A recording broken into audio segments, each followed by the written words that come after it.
تیسرا حصہ جو 22ویں باب کی 17ویں آیت سے شروع ہوتا ہے، اس میں داناؤں کی باتیں شامل ہے۔ اپنا کان جھکا اور داناؤں کی باتیں سن اور میری تعلیم پر دل لگا۔ 22ویں آیت کی 17ویں آیت سے 24ویں آیت تک چوتھا حصہ جو کہ داناؤں کی باتیں ہیں، 24 باب کی 23ویں آیت تک آخر تک۔ پانچویں حصے میں سلیمان کی مثال جن کی شاہ یہودیہ حزقیہ کے لوگوں نے نقل کی تھی۔ میں یہاں کہنا چاہوں گا کہ چوتھا حصہ داناؤں کی باتیں ہیں 24ویں باب کی 23ویں آیت سے آخر تک۔ پانچواں حصہ جو کہ 25 سے 29 باب تک ہے، جو کہ سلیمان کی مثال ہے۔ اور آپ یہاں غور کریں کہ ساتواں اور آخری حصہ باب 31 جو کہ لیمیل بادشاہ کے پیغام کی باتیں ہیں، جس کا میں نے کہا کہ شاہ یہودیہ حزقیہ کے لوگوں نے اس کی نقل کی۔ اور یہاں پر جیسا کہ میں نے آپ کو بتایا کہ یہاں پر چھٹا حصہ یاکا کے بیٹے کا وہ پیغام ہے، اور ساتواں اور آخری حصہ لیمیل بادشاہ کے پیغام کی باتیں ہیں۔ تو اس کتاب کی تقسیم 7 حصوں میں کی گئی ہے، کیا اس کی کوئی دوسری تقسیم بھی ہے؟ کچھ مفسرین کا یہ کہنا ہے کہ اس کے 2 بڑے حصے ہیں۔ پہلا حصہ ایک تا 9 پر مشتمل ہے، اور یہ ایک ضرب المثل کی صورت میں نہیں جس میں ہر آیت ہمیں سبق دیتی ہے، بلکہ ایک تا 9 میں ایک وسیع مضمون ہے، اور اسے ہم ایک عنوان دے سکتے ہیں، اور اس سے ہم واضح طور پر دیکھ سکتے ہیں کہ حکمت اور حماقت میں کیا فرق ہے، اور ایک تا 9 باب کا یہ مضمون ہے۔ دوسرا حصہ 10 سے لے کر 31 پر مشتمل ہے، اور ہم اس کو 3 حصوں میں تقسیم کر سکتے ہیں۔ باب 10 سے لے کر باب 24 کے آخر تک وہ امثال جنہیں سلیمان نے جمع اور تحریر کیا، اور اس نے اپنی موت سے پہلے ان کا مجموعہ چھوڑا، صحیح۔ اور 25 سے 29 تک بھی وہ امثالیں ہیں جنہیں سلیمان نے تحریر کیا، لیکن ان کا مجموعہ حزقیہ کے لوگوں نے جمع کیا۔ اور یہ بہت ہی اہم ہے کیونکہ یہ بربادی کے وقت دینداروں کے رویے کے متعلق ہے، اور ہم نے دیکھا کہ اس حصے اور پالوس کی تموتیوس کے نام دوسرے خط میں مماثلت پائی جاتی ہے، کیونکہ اس میں بھی بربادی کے وقت اور دیندار کے رویے کے متعلق ہی بات کی گئی ہے۔ اور پھر دوسرا حصہ باب 30 سے ماسا کے باشندے، یاکا کے بیٹے، اجرور کے پیغام کی باتیں، اور یہ ایک بالکل مختلف حصہ ہے جس میں ایک وسیع نبوت ہے۔ اور تیسرا حصہ لیمیویل بادشاہ کے پیغام کی باتیں ہیں جو اسے اس کی ماں نے سکھائیں۔ غالباً لیمویل سلیمان کا ہی دوسرا نام ہے۔ پہلا حصہ باب 1 سے باب 9 تک، اور دوسرا 10 سے 31، اور اسے 3 حصوں میں تقسیم کیا گیا ہے۔ بھائی امین، یہاں پر ہم ایک وقفہ لیں گے، اس کے بعد ہم آپ سے امثال کا مطلب جانیں گے، اور یہ کہ سلیمان نے یہ امثال کہاں سے حاصل کی۔ کیا ان کا منبع انسانی تھا، یا آس پاس کے لوگ تھے، یا اس کی اپنی حکمت؟ سلیمان کے متعلق آپ ہمیں اس کے بارے میں بتائیے گا۔ اس پر ہم بات کریں گے ایک چھوٹے سے وقفے کے بعد۔ ناظرین، ہم ملیں گے ایک چھوٹے سے وقفے کے بعد۔ میں آپ کی حوصلہ افزائی کروں گا، اگر اس کتاب سے متعلق آپ کا کوئی بھی سوال ہو تو وقفے کے دوران دیے گئے پتے پر ارسال کریں، ہم اس کا جواب آپ کو ضرور دیں گے۔ اگر کوئی ہوشیاری کے ساتھ چلنا اور زندگی کے بھیدوں کو جاننا اور سمجھنا چاہے تو لازم ہے کہ وہ میرے ساتھ رہے، کیونکہ میں قدیم سے موجود ہوں۔ بہت سو نے میرے لیے زندگی گزاری اور بڑی رغبت سے میری تلاش کی، سو تاریخ نے ان کے نام اس دور میں دانش مندوں میں شامل کیے۔ میری بات تو بہت ہوئی، اب اگر آپ مجھے مزید جاننا چاہتے ہیں تو انہیں جانیں جو پہلے سے مجھے جانتے ہیں اور میرے قانون کے مطابق چلتے ہیں، وہ آپ کو بہت مختصر نظر آئیں گے۔ دستخط حکمت۔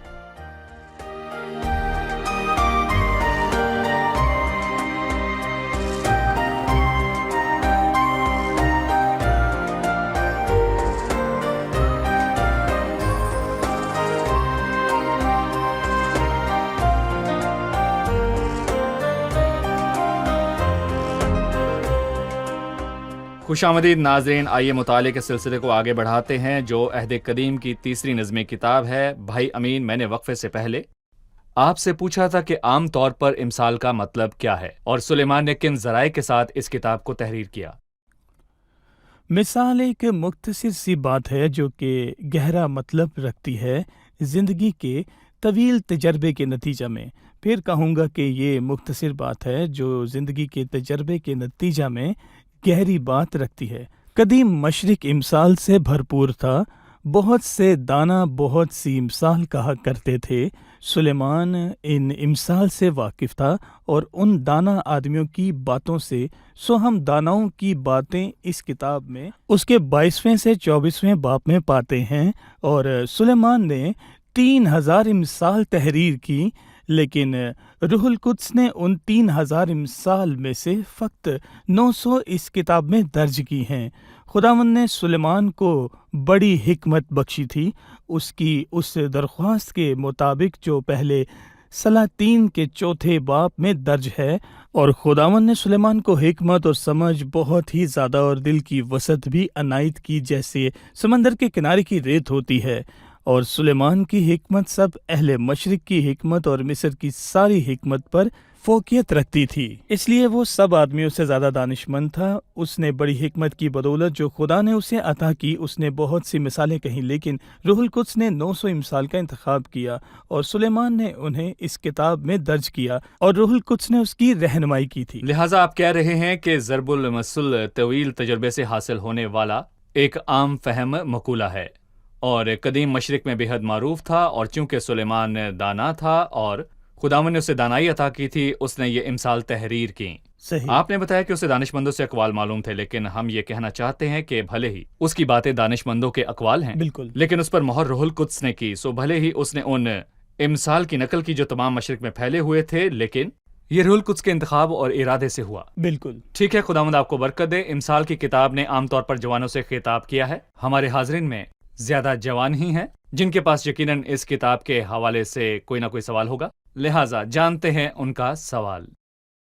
سوال ہے، خداوند یسوع نے کہا کہ جو میری ان باتوں پر عمل کرتا اور ان کی تعلیم دیتا ہے مبارک ہے۔ یہاں سلیمان نے خوبصورت اور اہم باتیں اور امثال کہیں، پر افسوس اس نے اپنی زندگی ان باتوں کے مطابق نہیں گزاری، سو ہم ان کے مطابق زندگی کیسے گزاریں اگر ان کا بتانے والا ہی ایسا کرنے کے قابل نہ تھا؟ بڑا اہم سوال ہے۔ یسوع نے کہا، حکیم اپنے آپ کو اچھا کر۔ سلیمان نے مشورے تو دیے، لیکن بائبل میں یہ بات واضح ہے کہ اس نے اپنی زندگی ان کے مطابق نہیں گزاری، سو ہم کیا کریں؟ مجھے یہ بات بہت ہی پرکشش لگی کہ سلیمان نے 3 کتابیں لکھی، امثال، واعظ اور غزل و غزلات۔ اور یہ خوبصورت بات ہے کہ روح القدس نے سلیمان کے ارادوں کو ایک کتاب لکھنے کے لیے استعمال کیا، اور غالباً غزل و غزلات سلیمان کی زندگی کی شروعات میں لکھی گئی جبکہ وہ خداوند کے ساتھ گہری رفاقت میں تھا اور خداوند سے محبت رکھتا تھا اور خداوند اس سے محبت رکھتا تھا، اور اس وقت غزل و غزلات لکھی گئی جو اس کی تحریر کردہ کتابوں میں سب سے پاک ترین ہے۔ اور بعد ازاں جب وہ درمیانی عمر میں حکمت اور دانائی سے بھرپور ہوا تو اس نے امثال لکھی۔ گویا وہ اس کتاب کے مطابق جوانوں کو چلنے کا مشورہ دیتا رہا، لیکن خود اس میں ناکام رہا، اور یہ ثابت ہوا کہ فقط ایک ہی شخص ہے، ایمان کے بانی اور کامل کرنے والے یسوع کو تکتے رہیں، اور ہمیں سلیمان کی تقلید کرنے کی ضرورت نہیں، بلکہ ایمان کے بانی اور کامل کرنے والے خداوند یسوع مسیح کی۔ بہرحال خداوند نے سلیمان کی جوانی اور اس کی حکمت اور اس کی قوت کو امثال کی کتاب کی تحریر میں استعمال کیا، جہاں آسمانی اصول تھے جو کہ بہت ہی مضبوط اصول تھے، اور ہمیں روح القدس کی فرمانبرداری کرنی ہے۔ اور اس کے بعد اس کی بیویوں نے اس کے دل کو غیر معبودوں کی طرف پھیر دیا، اور پھر روح القدس نے سلیمان کی اس ناکامی کو واعظ کی کتاب کی تحریر میں استعمال کیا، جو کہ انسانی حکمت کی کتاب ہے۔ ایسا ہے جو کہ آسمان کے تلے الجھا ہوا اور آسمان کی باتوں کو نہیں سمجھتا، اور خداوند نے سلیمان کی اس ناکامی کا استعمال ایک ایسی کتاب کو لکھنے میں کیا جو بہت اہم ہے، ایک ایسی کتاب جو کہ ہمیں بہت زیادہ اہم اسباق فراہم کرتی ہے۔ امثال کی کتاب سلیمان کی جوانی کے درمیانی عرصے میں لکھی گئی اور اس کی زندگی کے آخری ایام میں واعظ کی کتاب رہی۔ جی آگے بڑھیں۔ میں کہوں گا، پس تم انسان سے جس کا دم اس کے نتنوں میں سے ہے باز رہو۔ سلیمان نے روح القدس کے وسیلہ سے لکھا، بلکہ آدمی روح القدس کی تحریر سے بولتے ہیں، اور ہمیں کتاب کو پڑھنے میں اس کا مطالعہ کرنے اور اطلاق کرنے کی ضرورت ہے، لیکن سلیمان ناکام رہا اور بھٹک گیا۔ یہ انسانی کمزوری کی طرف اشارہ کرتی ہے۔ جیسا کہ ہم نے سنا، ہماری آنکھیں سلیمان پر نہیں بلکہ خداوند یسوع مسیح پر لگی۔ صحیح۔ بھائی فیاض ہم اس سے واقف ہیں کہ خوشخبری یہ ہے کہ مسیح ہمارے گناہوں کی خاطر موا اور دفن ہوا اور پھر سے جی اٹھا۔ لہٰذا میں آپ سے یہ جاننا چاہوں گا کہ ہم اس کتاب میں یہ خوشخبری کہاں پاتے ہیں؟ ہمیں اس پر زور دینا چاہیے کہ یسوع کی نبوت